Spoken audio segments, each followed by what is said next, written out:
Bapak Ibu rahimakumullah, tema kajian kita pada pagi hari ini yaitu bagaimana menanamkan akidah pada diri dan keluarga. Dan alhamdulillah telah hadir Ustaz Anang, saya katakan jazakumullah khairan. Marilah dengan mengharap ridho Allah Subhanahu wa taala, kajian ini kita buka bersama dengan baca basmalah. Bismillahirrahmanirrahim.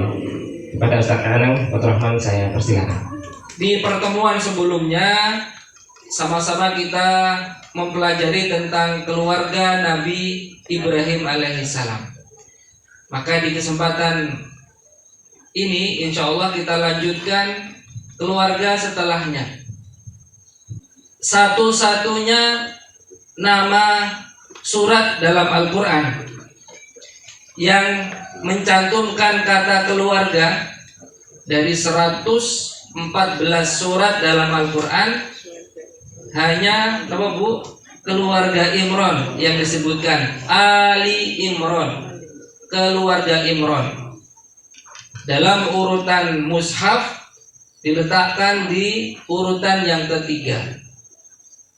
Tentu ini bukan sekedar nama, tetapi pasti memiliki banyak pelajaran yang harus kita pelajari, kita tadabburi.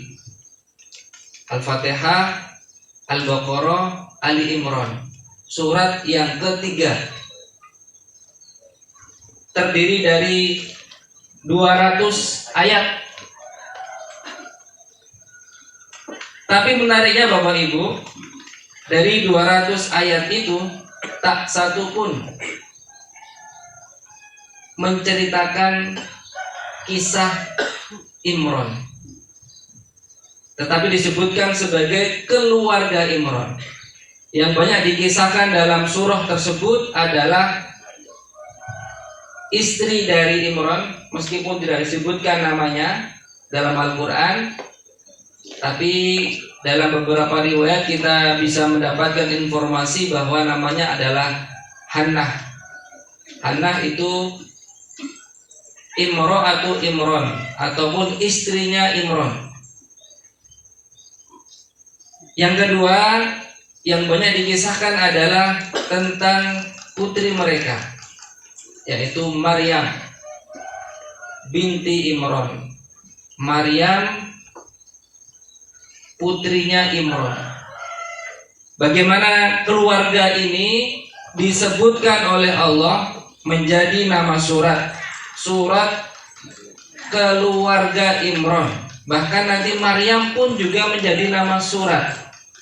Berarti pendidikan keluarga ini merupakan pendidikan yang sangat luar biasa. Sebelumnya di dalam Ali Imran yang 33 pernah kita bacakan, Innallaha astofa Adama wa Nuha wa ala Ibrahima wa ala Imrana alal alamin. Sesungguhnya Allah telah memilih Adam, Nuh, keluarga Ibrahim dan keluarga Imran. Kalau Adam itu merupakan nabi pertama, sekaligus merupakan manusia pertama yang Allah ciptakan di atas muka bumi ini. Setelahnya ada 240.000 nabi lagi yang Allah utus. Kemudian Nuh 1000 tahun setelah Adam, itu merupakan Rasul pertama. Rasul pertama yang kemudian Allah utus sebanyak 315 Rasul. Kalau Rasul pasti Nabi, kalau Nabi belum tentu Rasul. Nabi pertama adalah Adam, Rasul pertama adalah Nuh. Adam mewakili nabi pertama, dan keduanya merupakan tokoh ini. Adam pribadi, Nuh juga pribadi. Kemudian yang selanjutnya Allah memilih ala Ibrahim, keluarga Ibrahim. Pertemuan sebelumnya telah kita pelajari sedikit. Kemudian di kesempatan ini wa ala Imrana, dan keluarga Imron. Kalau dua pertama itu tokoh, Adam, Nuh, itu pribadi-pribadi, para nabi-nabi yang mulia. Kemudian yang kedua keluarga Ibrahim dan keluarga Imron. Ini mewakili keluarga, mewakili lembaga ataupun instansi. Kalau keluarga Ibrahim ini keluarga nabi. Kalau keluarga Imron ini keluarga yang bukan nabi. Imron, kata para ulama, disepakati bahwa beliau bukanlah nabi, orang soleh tapi bukan nabi. Tapi Allah pilih namanya sebagai, keluarganya sebagai nama surat dalam Al-Quran. Artinya ini memang pelajaran yang luar biasa yang harus kita pelajari. Imron menikah dengan Hannah. Setelah lama mereka menikah, belum juga dikaruniai momongan. Kemudian ketika Hannah melihat ada burung yang sedang memberi makan anaknya, kemudian Hannah ini juga kepingin, saya juga kepingin bagaimana rasanya kalau punya keturunan. Nah, dia saking pengennya, kemudian dia berdoa kepada Allah. Allah karuniakan kehamilan kepada Hannah.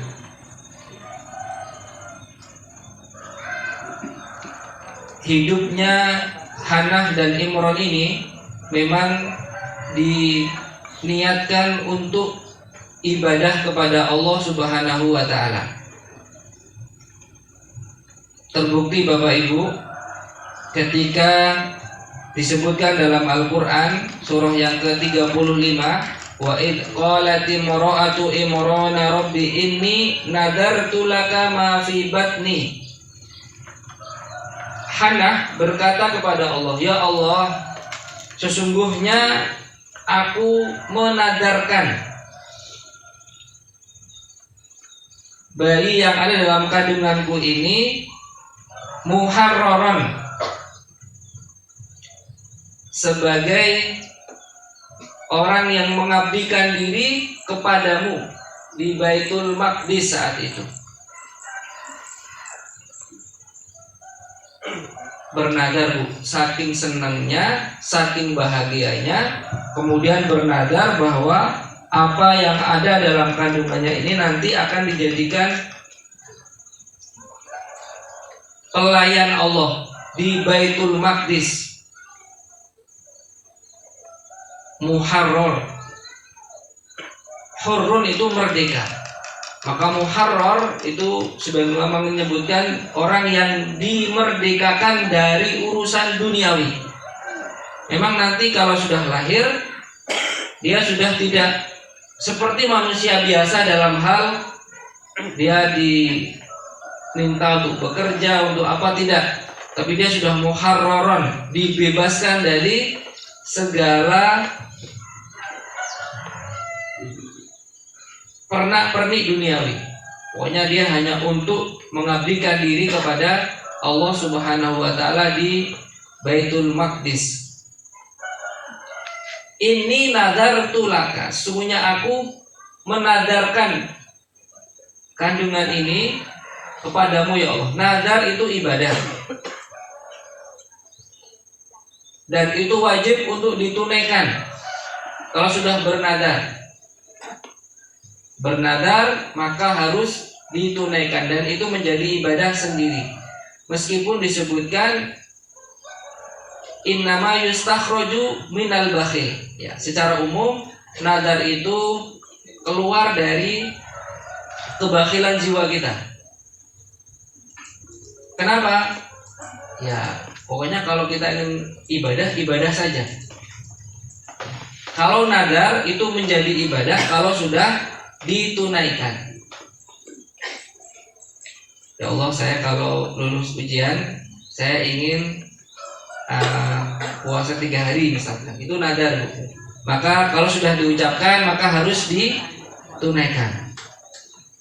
Sebagian ulama mengatakan, kenapa harus bernadar segala? Ya kalau mau puasa ya puasa saja. Masa sama Allah harus hitung-hitungan. Tetapi karena saking bahagianya Hannah ini sampai bernadar. Karena lama memang tidak memiliki keturunan. Kemudian ketika Allah berikan kehamilan kepada Hannah, beliau bernadar saking bahagia, ya Allah, anak ini nanti lahir akan dijadikan muharrar, orang yang akan mengabdikan diri di Baitul Maqdis. Fataqabbal minni, ya Allah terimalah nadarku ini. Innaka antas samiul alim. Sesungguhnya Engkau Maha mendengar lagi Maha mengetahui. Falamma wada'atha, maka ketika Hannah ini melahirkan anaknya, qalat, beliau mengatakan, inni wada'tuha unsa. Ya Allah, ternyata bayi yang aku lahirkan ini perempuan. Sebagian mufasir menyebutkan ada sedikit kekecewaan. Kenapa kok kecewa? Karena niatannya bayi yang lahir ini akan dijadikan sebagai pengabdi Allah Subhanahu wa Ta'ala di Baitul Maqdis. Kalau perempuan, tentu saja gerak langkahnya tidak sebebas laki-laki. Mungkin saja ada halangan-halangan tertentu, siklus bulanan dan lain-lain yang tidak sebebas laki-laki dalam hal gerak, langkah maupun hal-hal teknis lainnya. Ya Allah, ternyata perempuan. Wallahu a'lamu bima wada'at. Tapi Allah lebih tahu tentang yang dilahirkan tersebut. Ya, tidak usah bilang pun Allah sudah tahu. Bahkan sebelum lahir pun Allah sudah tahu kalau ternyata besok anaknya itu perempuan. Maka kita tidak bisa membedakan, ya, meskipun Allah tegaskan walaisa dzakaru kal unsa, tidaklah sama laki-laki dengan perempuan itu. Tapi semuanya termaktub dalam hikmah Allah Subhanahu wa Ta'ala yang maha adil. Jadi baik buruknya itu bukan laki-laki, bukan perempuan. Karena kita sendiri pun tidak pernah meminta pada Allah dulu pengen lahir laki-laki atau pengen lahir perempuan. Itu sudah Allah Subhanahu wa Ta'ala yang mengatur. Ada misalkan teknologi saat ini, itu kan ada bayi tabung, Pak. Jadi dipilih sel telur terbaik, kemudian sperma terbaik, kemudian nanti akan menjadi bayi.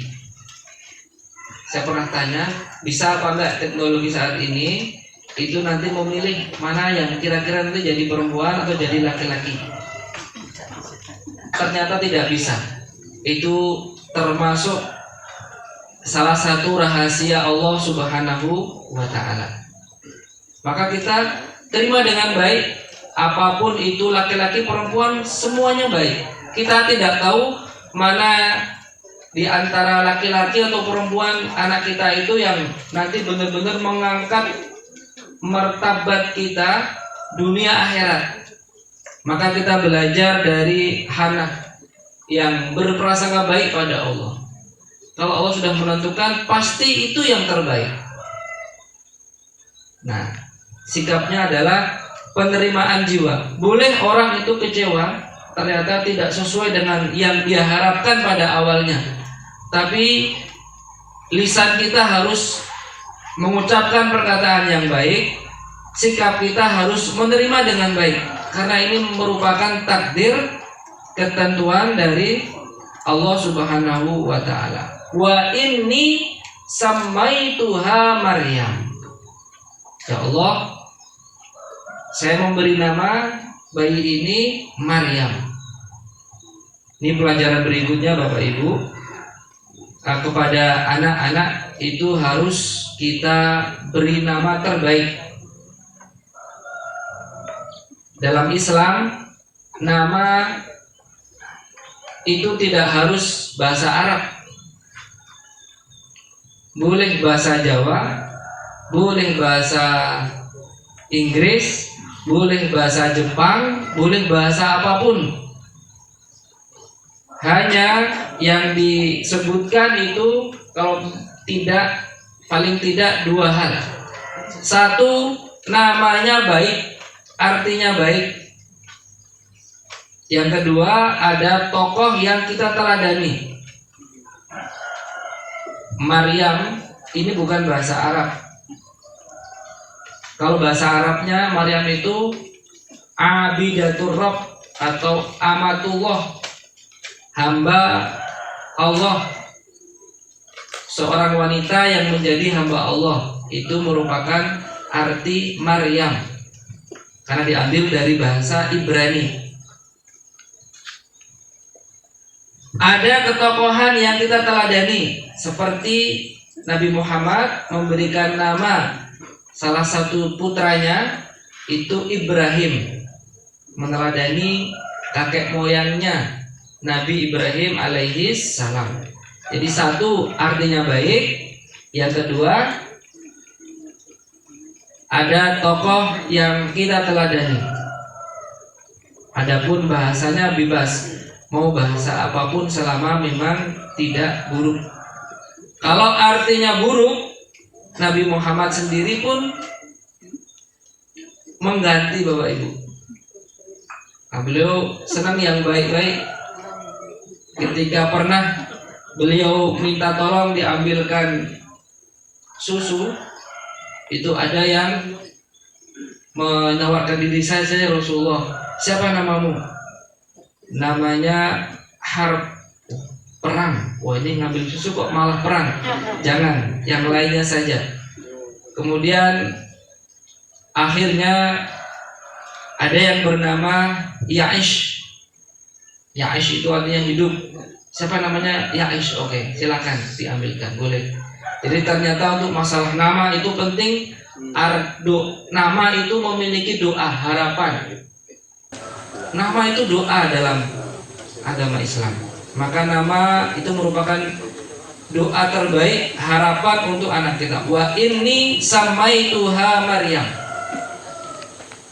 Wa inni u'iduha bika wa dzurriyyataha minasyaitonir rajim. Dan sesungguhnya aku memohonkan perlindungan untuk bayi ini kepadamu ya Allah, dan anak keturunannya dari godaan syaitan. Jadi begitu lahir itu syaitan sudah mengikuti anak Adam untuk menggoda. Maka kalau lahir itu kan diberikan perlindungan kan. U'iduka bikalimatillahi tammah min kulli syaitonin wahamah wa min kulli ainin lamah. Itu diberikan doa perlindungan untuk sang bayi. Maryam pun begitu, memohonkan perlindungan. Hannah pun memohonkan perlindungan kepada Maryam putrinya sejak kecil. Bahkan perlindungan ini seharusnya dilakukan semenjak belum jadi apa-apa, Bu. Dalam ini guru kita Ustaz Duno, Ustaz Sakir pernah menerangkan di majelis ini, saya dengar di belakang, itu memang sebaiknya ingin mendapatkan keturunan yang baik itu dimulai sejak berdoa ketika akan berhubungan suami istri, agar dijauhkan dari Syaitan kan mengganggu kita. Allahumma jannib. Pak. Agar dijauhkan dari godaan setan. Nanti anak keturunannya pun menjadi anak keturunan yang soleh dan soleh.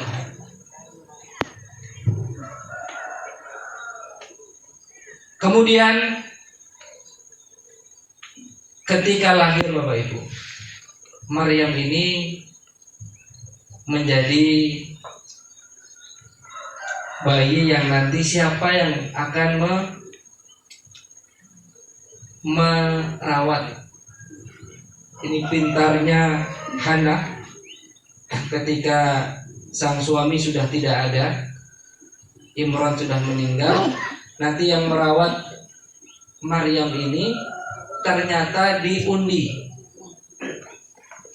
Wa ma kunta ladaihim id yulquna aqlamahum ayyuhum yakfulu Maryam. Siapa ini nanti yang akan merawat Maryam ini, melemparkan penanya untuk diundi. Siapa tokoh yang nanti akan merawat atau membesarkan Maryam ini. Ternyata yang terpilih berkali-kali sesuai dengan undian itu adalah Zakaria. Dan beliau itu ternyata masih ada kekerabatan. Hannah dengan istrinya Zakaria itu adalah saudara. Hannah dengan istrinya Zakaria adalah kakak adik. Maka bisa dikatakan bahwa Zakaria ini merupakan paman dari Maryam. Maryam ini seorang yang tekun beribadah kepada Allah, memiliki mihrab tersendiri, tempat yang digunakan untuk beribadah. Tempat yang digunakan untuk beribadah di Baitul Maqdis ada mihrab tersendiri, tidak ada yang bisa masuk kecuali hanya Maryam sendiri yang hariannya sudah tidak terikat dengan permasalahan dunia, dia hanya ibadah. Dan nanti Zakaria akan banyak belajar juga dari Maryam. Jadi belajar itu tidak mesti kepada yang lebih sepuh, kepada yang lebih muda pun juga tidak masalah. Seperti Zakaria ini seorang nabi, bahkan seorang tokoh terinspirasi dari keponakannya, sang Maryam ini.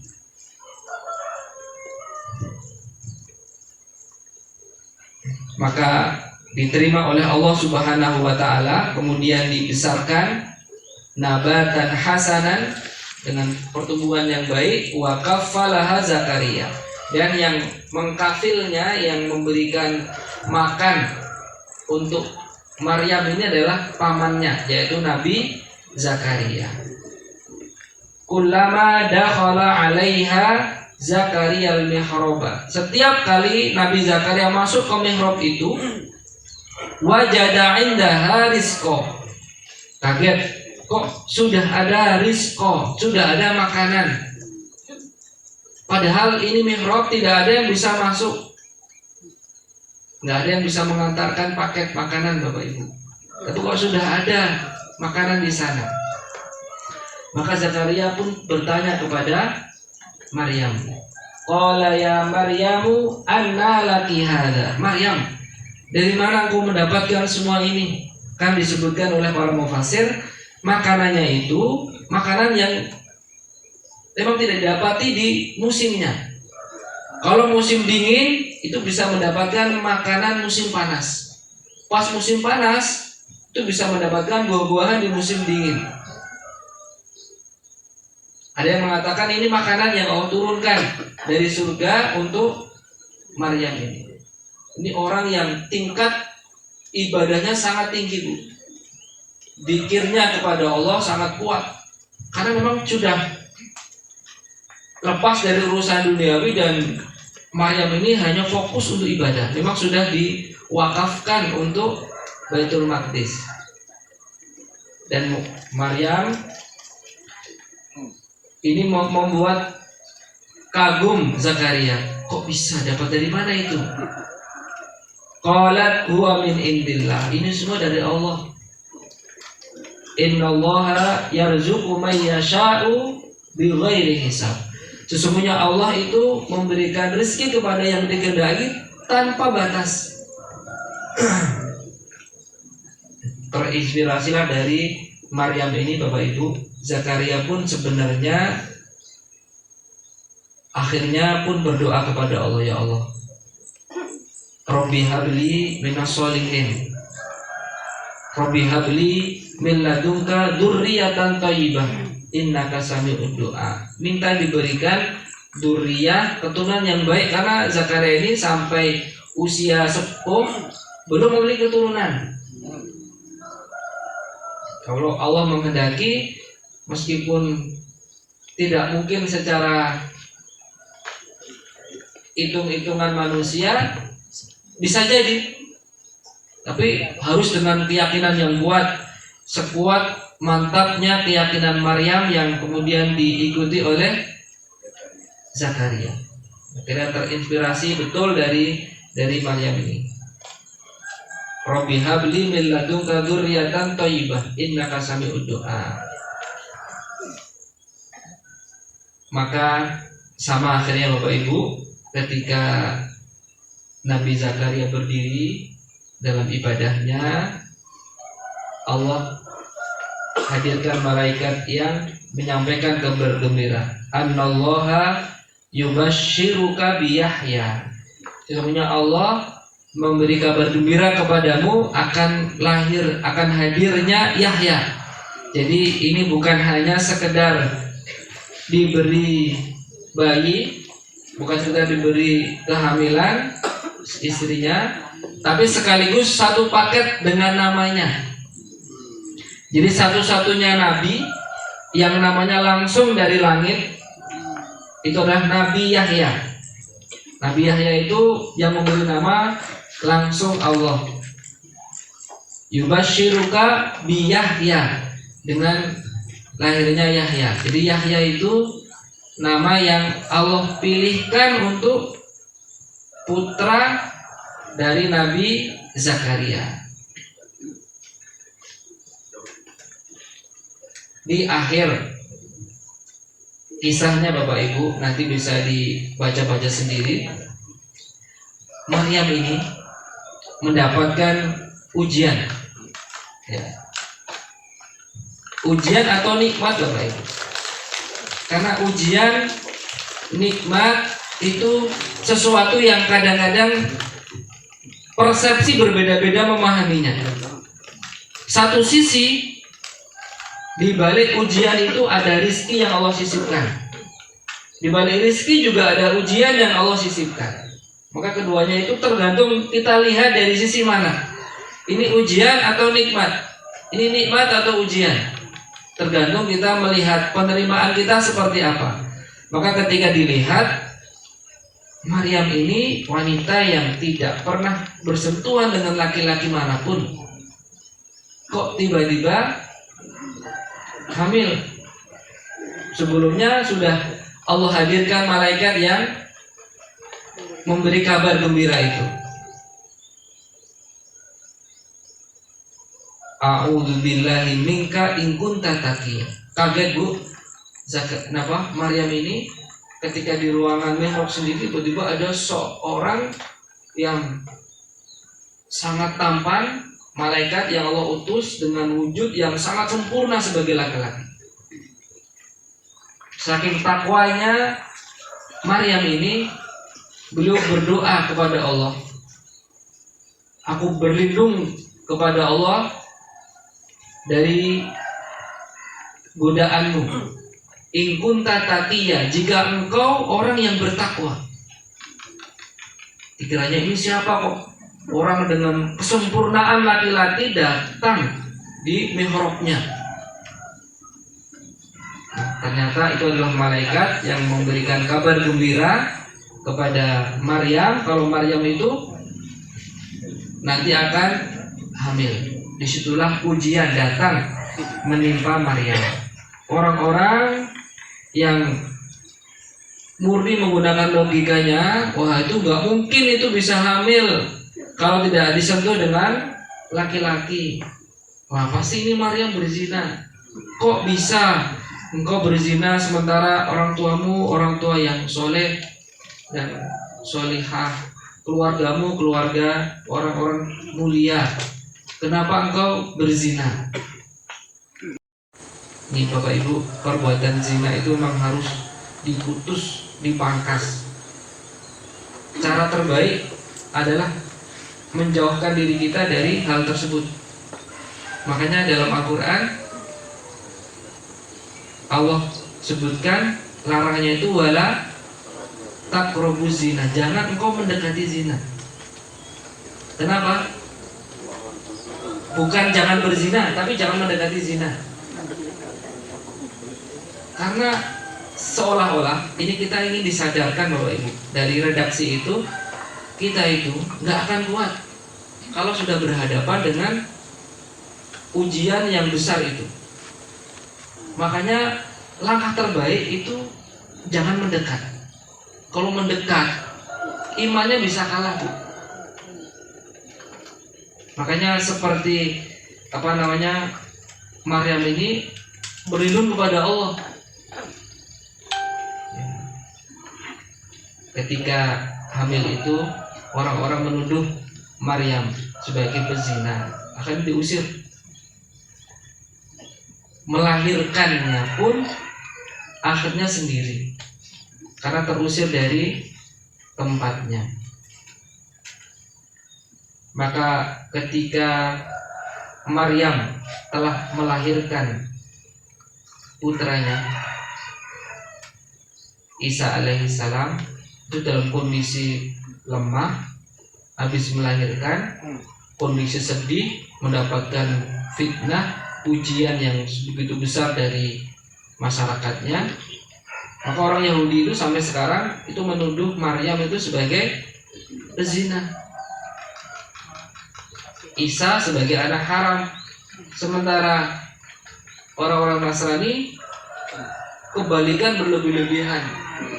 Wah ini sebagai anak Tuhan, ya kan? Padahal bukan hanya Isa yang seperti itu. Kita ada contoh yang bahkan tanpa bapak, tanpa ibu. Ada Nabi Adam yang tanpa bapak. Ada juga Hawa yang tanpa ibu. Ada juga yang tanpa bapak, itu adalah Isa.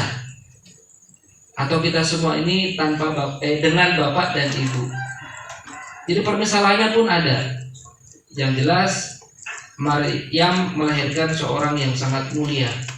Maka ketika lahir itu Allah perintahkan kepada Maryam, wa huzzi ilaiki bijid'in nakhlah. Maryam, goyangkan pangkal pohon kurma itu.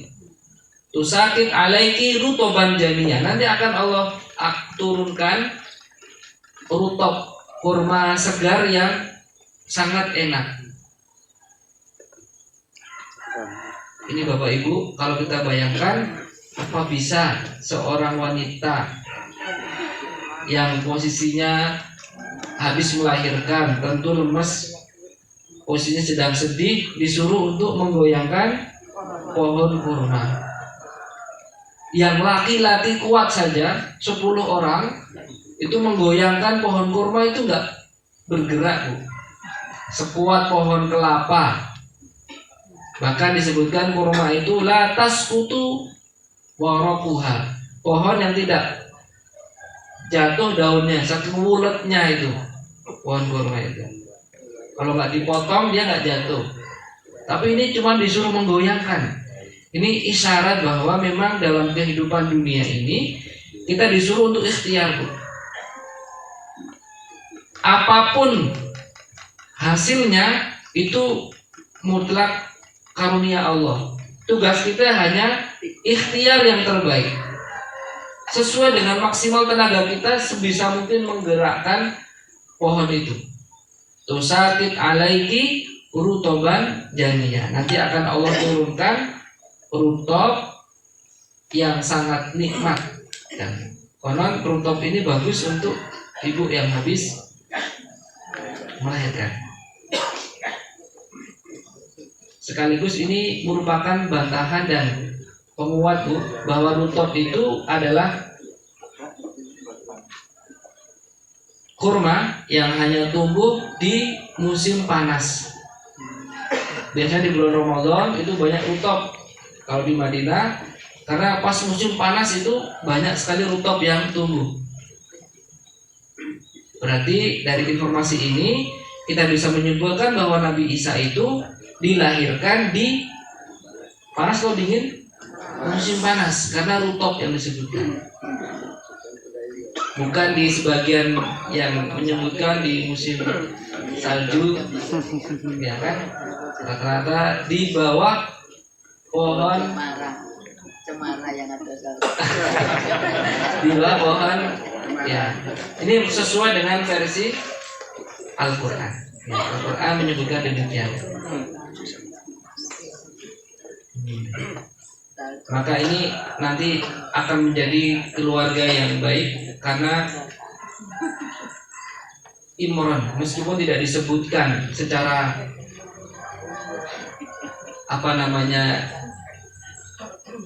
langsung namanya, tetapi secara eksplisit Imran itu hadir, karena Imran lah yang menanamkan nilai itu. Seorang suami itu menanamkan nilai kepada keluarganya. Ini mau dibawa kemana? Layar ini mau berkembang kemana? Kan memang seperti bahtera kan keluarga itu, seperti perahu ini mau dibawa kemana? Perahu besar, perahu kecil itu seorang ayah merupakan nahkodanya. Ini mau dibawa kemana? Yang menanamkan itu, bahkan ketika seorang suami sudah meninggal sekalipun, ada nilai yang ditinggalkan. Dulu bapak itu pesan begini loh, Jadi nilai itu yang harus terus ditanamkan dalam keluarga kita. Ini kita keluarga muslim, maka selamanya kita harus wala tamutunna illa wa antum muslimun. Ini yang harus harga mati, tidak boleh tidak. Akhirnya sosok Imran ini menjadi inspirasi bagi Hana dalam membesarkan putrinya. Sekaligus pelajarannya yang tersirat Bapak Ibu, ini pentingnya kita mempercayakan pendidikan anak-anak kita kepada orang yang kita percayai. Nah, kalau tadi Maryam akhirnya dipercayakan kepada Zakaria. Yang merawat, yang memberi makan itu ternyata Zakaria. Menitipkan anak kita kepada orang yang kita percayai itu menenangkan jiwa kita. Minimal kita yakin Mbak, Bu, orang yang mendidik anak-anak kita itu orang yang mengerjakan sholat. Jangan sembarangan, meskipun orang yang bertitel macam-macam, tapi kalau tidak sholat ya apa bedanya? Karena sholat adalah sesuatu yang tidak bisa ditinggalkan. Boleh saja jadi orang muslim tidak haji, bisa. Mungkin karena belum mampu, tidak ada kewajiban. Boleh jadi orang muslim tapi tidak zakat. Mungkin saja karena memang dia harus dizakati. Boleh jadi seorang muslim tapi nggak puasa.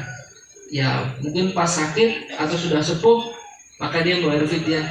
Tapi tidak mungkin seorang muslim yang tidak melaksanakan sholat.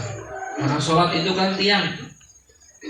Bangunan kalau tidak ada tiangnya pasti roboh. Kalau bangunan tidak ada atapnya masih bisa berdiri. Tidak ada temboknya masih bisa jadi unik.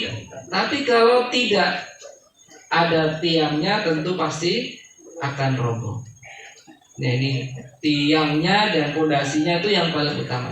Pondasinya syahadat, tiangnya adalah sholat. Maka kita percayakan anak-anak kita itu dididik oleh orang-orang yang mendirikan sholat.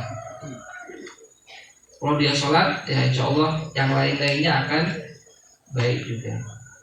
Demikian Bapak Ibu, ada waktu 7 menit, mungkin sesuai dengan kebiasaan kita, ada tanya jawab atau hal-hal yang lainnya kami persilahkan. Wallahu a'lam bishawab. Wassallallahu ala nabiyyina Muhammad. Wassalamualaikum warahmatullahi wabarakatuh.